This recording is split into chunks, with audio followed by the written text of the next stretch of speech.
the beauty before yet another winter storm.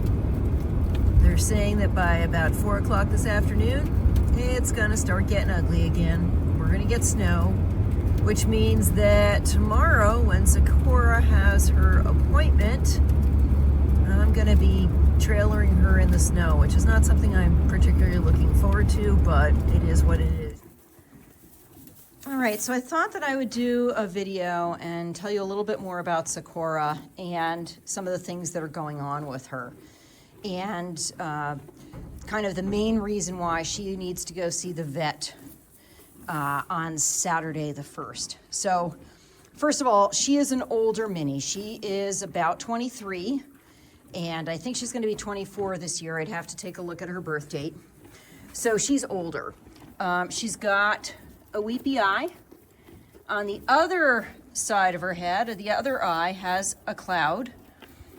She also has some bots or external parasites, and we're not treating those yet. I did call the vet, but we're not going to treat those quite yet because the vet wants to see her and do an overall assessment first. So she does eat, and she eats fairly well, but unfortunately, she is really, really super underweight. And she doesn't look like it. You know, if you look at her this way, you're like, okay, she's got her, yeah, she wants to eat her grain that I'm giving her. And I need to do my evening chores so she gets her fresh water. She's like, wait a second, you moved, I want it. But, you know, she's got her winter coat, so she doesn't look all that thin, right? You don't really see ribs sticking out. But where you see just how incredibly underweight she is when you stand at the back. When you take a look at her hips, and then you put your hand on her hips and you feel under that fur, she is just all bones. She's pretty skeletal. Now, so she's going in and she's going to get checked because of that. The previous owner did say that it's been a while since she had her teeth floated, so that's on the agenda as well. And that may be one of the reasons why she is underweight. It could be age, it could be illness, it could be because of her teeth. She's just not using the nutrients correctly. But those are all factors. Now, she does have dandruff in her mane.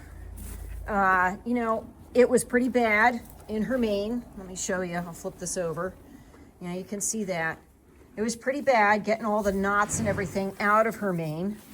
But I can't really give her a bath right now because I don't have the facilities where she would be warm. And it's just going to have to wait until everything warms up, and then I can make sure that she's not going to get a chill or have something else happen. And you can see she doesn't chew quite right. So that's pretty much what's going on. The other thing that's going on with her is that she has hoof issues. Now, I'm going to show you her hooves. Keep in mind, the farrier has already been here. We have done our first big pass on getting her feet trimmed. And that means taking off the excess and trying to return them. Oh, you got hay in your mane, girlfriend. She's like, I don't care. Brush me again. She loves being brushed, by the way. But one of the things I'm going to show you, let me show you her feet. Okay, so this is good. And when I say this is good, that is what we could trim, where we got to when we trimmed. And that's because her hoof was overgrown, and it was basically flattened out, but also growing up into the inside of her hoof. Hi. She's got her face in my face. She's like, what are you doing? Why are you filming me?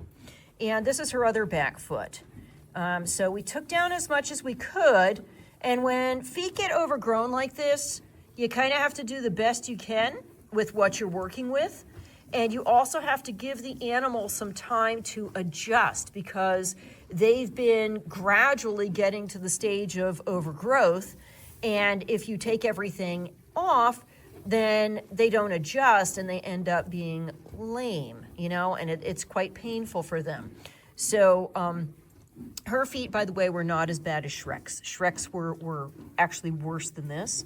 And this is good. But, you know, this is something where it takes consistent trimming, you know, every couple of weeks, basically. It's monitoring and trimming over a period of years to correct that. And sometimes you can't. Elsa, her front feet aren't too bad, but this is Secora. Elsa had hoof issues before she came to me, and she still does. And you know, I've had her several years. It's not going to correct itself. She's always going to suffer the effects of not having good hoof treatment, you know, having them taken care of. So the hooves are not necessarily something that the vet will take care of. The farrier does that, but the vet is going to take that into account when she looks at Secora and she says, okay, what is the overall condition? How is this animal doing? What can we do to treat this animal? What is causing this?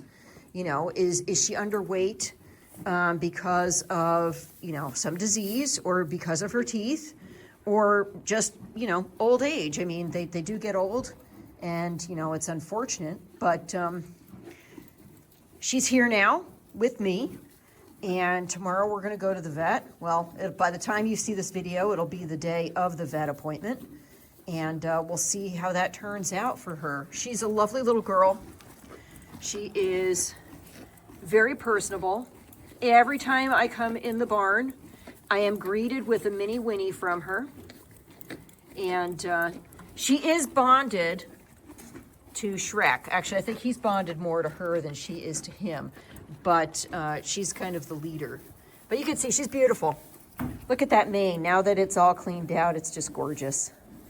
So I'm hoping to have a video up on Tuesday with the what happened at the vets, what is the report, how is Secora doing, you know, what's the long-term kind of prognosis, how are we going to treat this and take care of this and make sure that she is comfortable and has a good quality of life. That is something that is very important to me. Hi.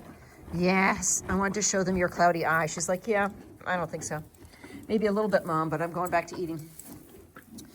But that's the big thing for me is quality of life. I want them to be comfortable, and I don't want them to be in any sort of pain.